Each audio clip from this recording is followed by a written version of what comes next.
জিনিস খেয়াল করেন, এই যে আমার সামনে যে গাড়িটা দেখতেছেন, এর কোনো রেজিস্ট্রেশন আছে? এর কোনো নাম্বার প্লেট বা কিছু কোনো ব্যাড ট্যাক্স কি আছে? রোড ট্রান্সপোর্ট অথরিটি আছে? এই যে দেখেন, এই কিন্তু মোটর চালিত, কিন্তু এই যে অবস্থাটা দেখেন এদের, এই দেখছেন ব্রেক ধরলে ব্রেকের অবস্থাটা দেখেন। তো এরাই কিন্তু এই রাস্তায় যানজটগুলা বাজায় বা রাস্তায় সমস্যাগুলো সৃষ্টি করে এরা, ঠিক আছে। এই যে বনানীর ঘটনায় একজন বাইকারকে যা একটা হেয়ানস্ত করলো, আপনারা তো দেখতে পেলেন, রাস্তা অবরোধ।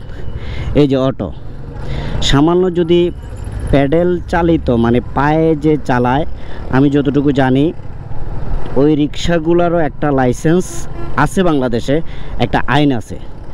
এদের জন্য কি আইন? এদের জন্য কি কোনো আইন আছে, কোনো প্রণয়ন আছে? এই যে দেখেন অবস্থাটা কি করতেছে রোডের মধ্যে, এই যে চালাচ্ছে। তাহলে এদের রোড ট্রান্সপোর্ট অথরিটিটা কি, এদের জন্য আইনটা কি? এই যে এখানে আরেকটা গাড়ি দেখেন, এদের জন্য কি আইন? এই যে চালাচ্ছে রোডের মধ্যে একদম, মানে এদের কোনো আছে কিছু? এদের কোনো কিছু আছে? এদের রোডে চলার অথরিটি বা আইন এ ধরনের কিছু কি আছে? তো যদি কোনো একটা দুর্ঘটনা ঘটে, দিন শেষে দেখা গেছে যে বাইকারের দোষ, না বাস আলার দোষ, না হয় ট্রাক আলার দোষ, না হলে ওই যে যার সাথে দুর্ঘটনা ঘটবে নিশ্চয়ই তার দোষ। বিষয়টা এমন।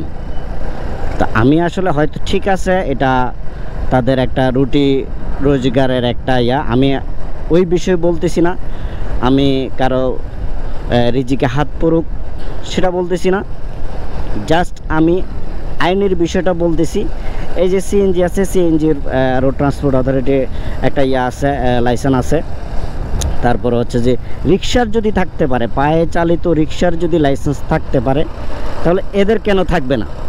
মানে এটা এরা কোন অথরিটিতে রোডে উঠতেছে সেটা আমার জানার খুব ইচ্ছা, বা এদের জন্য কি আইন প্রণয়ন করা হয়েছে সেটা আমার খুব জানার ইচ্ছা।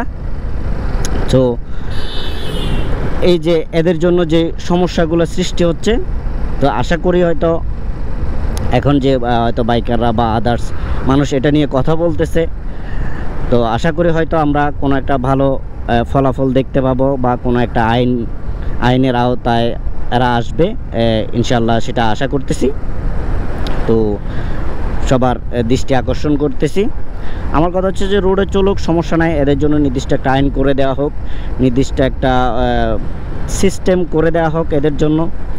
তো সেক্ষেত্রে হয়তো সবার জন্য ভালো হবে, দেশের জন্য ভালো হবে, দেশের জন্য ভালো হবে। সো ধন্যবাদ সবাইকে, আসসালামু আলাইকুম।